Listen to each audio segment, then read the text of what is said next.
My mother was 14 when she was taken to the concentration camps of Nazi Germany. Our whole family was wiped out, but my mother survived. My mother was making $35 a week when she came to America in a sweat factory. I cleaned floors, I cleaned toilets, I did anything I had to do, and every time and every place, I scrubbed the fat off of a butcher's block and carried chicken heads off so that they can be made into soup. I did all kinds of stuff. The one thing I do have is a very good, clear, and strong connection to my gut. My gut happens to coincide with what the masses want.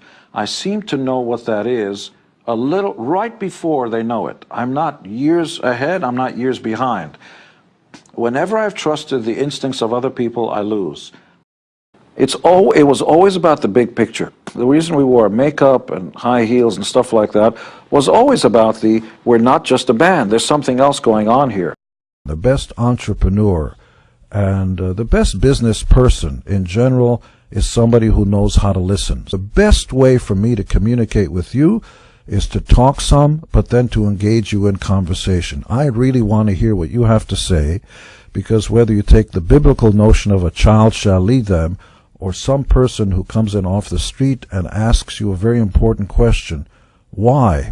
That's actually the best question. No matter what your plan is, it's always good to test the walls. Neither Nick or Sophie has ever had an allowance. And here's why. Because once you leave mom's bosom and go out into the world and start your own family, your hand's going to go out and say, where's my allowance? That's not the way life works. You never get anything for free, but while you're at home, here's some money, and, we'll get you a weekly allowance.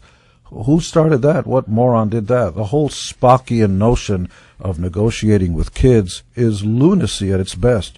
You are training a generation of young people who are going to feel they're entitled to argue about any point. And in life, it doesn't work like that. And so I have 3 rules. Here's why my kids will never negotiate or try to do anything but listen to mom and dad. 1 is there are no repercussions for any mistakes they make. They crash the car, they do this, we're going to pay the bills.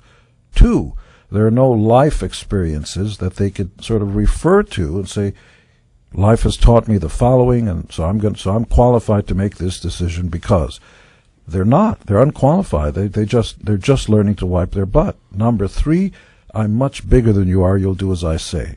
I'm sick and tired of watching television shows, All in the Family, and the Family Men, all these family shows where everybody laughs and the kid rolls its eyes because mom and dad are so lame and runs upstairs and slams the door to their room and blasts the record thing. Well, here's a wake-up call. Number 1, the door you slammed is mine. That room is mine.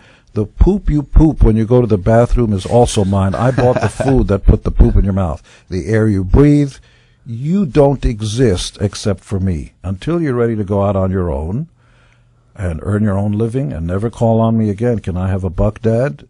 Until that time, you'll do as I say. It's simple. And big business in America has to learn how to downsize. Government has to learn how to downsize. Well, government has to get out of our business and just govern and not try to be business people. Because these people have done nothing except teach at Berkeley. So that's what you want. And never run a business. Of course not. I mean, you've run. How many businesses do you own or have an interest in? More than one. We do well. And how many KISS licenses are there? Like 1,500, I read somewhere? 3,000. 3,000.